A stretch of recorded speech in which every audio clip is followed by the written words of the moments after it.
একটা মেয়ের সংসার হলে সে মিস করে তার মায়ের করা যত্নটা। কারণ একটা মেয়ের সংসার হলে তাকে কেউ যত্ন করে আর তার মায়ের মতো করে বেড়ে খাওয়ায় না, বা তার মায়ের মতো করে আর কেউ যত্ন করে না। তার সবাইকে যত্ন করে নিতে হয়, আর তার সবার দিকে খেয়াল রাখতে রাখতে নিজের যত্নটাই সে হারিয়ে ফেলে, যে যত্নটা আর কখনো সে ফিরে পাবে না বা পাওয়ার কোনো আশাও কিন্তু আর নেই। তাই মেয়েরা সংসার হলে সর্বপ্রথম এই যত্নটাকেই মিস করে। তো চলুন আজকে আপনাদের সাথে একটা স্পেশাল জিনিস শেয়ার করা যাক। দেখেন আমার স্পেশাল একটা ফ্রিজ, যে ফ্রিজে একটা লক দেওয়া আছে।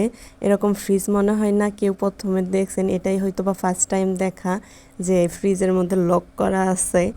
এই ফ্রিজটা একটু স্পেশাল, একটু পুরাতন হইলেও আমাদের কাছে কিন্তু অনেক দামি এই ফ্রিজ। কারণ ফ্রিজ কেনার মতো যে টাকাটা সেটা নেই, তাই আমাদের কাছে এই ফ্রিজটা অনেক অনেক প্রয়োজনীয় একটা জিনিস।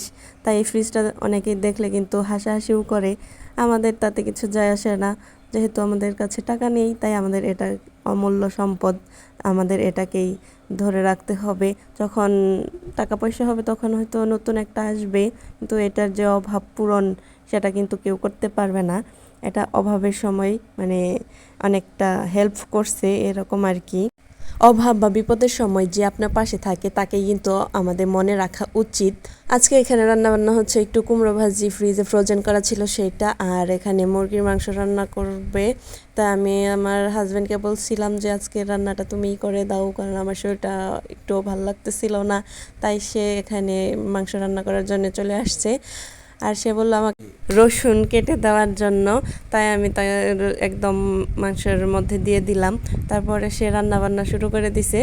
আমি তারে জিজ্ঞেস করছি, রান্নার পরে আমি তারে জিজ্ঞেস করছি তুমি কি জিরা দিছিলা, জিরা বাটা? সে বলে যে ওইখানে যা যা ছিল তাই তাই দিছি। পরে বললাম ওইখানে জিরা ছিল না। তবুও যাই হোক, রান্নাটা কিন্তু অনেকটা মজা হয়েছে। এখানে আমি ভাতের চালটা ধুয়ে দিতেছিলাম, সে বারবার বলতেছিল যে ঘরে গিয়ে রেস্ট নাও, কিন্তু আমি বললাম যে একটু চালটা ধুয়ে বসে দিয়ে যাই তাহলে তাড়াতাড়ি হবে। তারপর এখানে চাটনি খেয়ে নিলাম, আর সে এখানে আমার জন্য স্যালাইন বানিয়ে নিয়ে আসছিল, সেটা খেয়ে নিলাম। আর এই তো এসে দেখি আমার তরকারি হয়ে গেছে, পরে আমি নামিয়ে নিলাম। আর এখানে আমি একটু লইট্টা শুটকি ভুনা করতেছিলাম, কিন্তু সে কোনো মতেই লইট্টা শুটকি ভুনা করতে দিবে না, কারণ সে বলতেছে বারবার এত শুটকি খাওয়া লাগবে কেন। আর আমার কাছে তো শুটকি অনেক পছন্দ, তাই আমি একটু এখানে শুটকিটা আমার মন মতো করে ভুনা করে নিতেছিলাম। আর দেখেন তার কাজ নাই তো খই ভাজ বলে না, সেই দশা হয়েছে তার।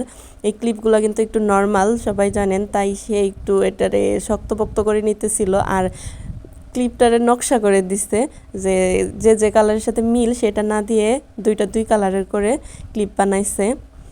এটাও কিন্তু ভালোই হয়েছে, একদম শক্তপোক্ত হয়ে গেছে নর্মাল একটা জিনিস। আর এই তো আমার এখন শুটকি রান্নার মধ্যে পেঁয়াজ ভাজাভুজি শেষ, আমি এখানে মশলাটা দিয়ে দিব। এইভাবে এই লট্টা শুটকি ভুনাটা কিন্তু অনেক মজা হয়।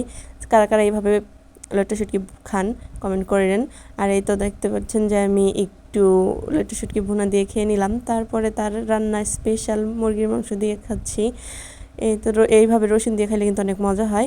আর এই যে ঘড়িটা সে কিনেছিল দারাজ থেকে, আর এখানে একটা ছিল পাখি, তাই এই পাখিটার জন্য নাকি নামাজ হয় না, মানে ঘরের এরকম কিছু থাকলে নামাজ হয় না, তাই তাকে বলতেছিলাম যে এইগুলা সরাই দেওয়ার জন্যে। তারপর সেটাকে এইখান থেকে বাদ দিয়ে দিল। বাদ দেওয়ার পরে সেই ঘড়িটা আবার জায়গা মতো লাগাবে, সে বলতেছিল যে এই জায়গাটুকু তো একদম ফাঁকা ফাঁকা হয়ে গেল। সেটা যে কিনছে আমি জানতাম না, আর যদি দেখতাম আগে অর্ডার দেওয়া তাহলে আমি কখনোই অর্ডার দিতাম না। এই ঘড়িটা আমার পছন্দ হয় নাই। কার কার ভালো লাগছে ঘড়িটা কমেন্ট করে জানাইন। আর ভিডিওটি যদি ভালো লেগে থাকে একটু লাইক কমেন্ট শেয়ার করবেন। ধন্যবাদ।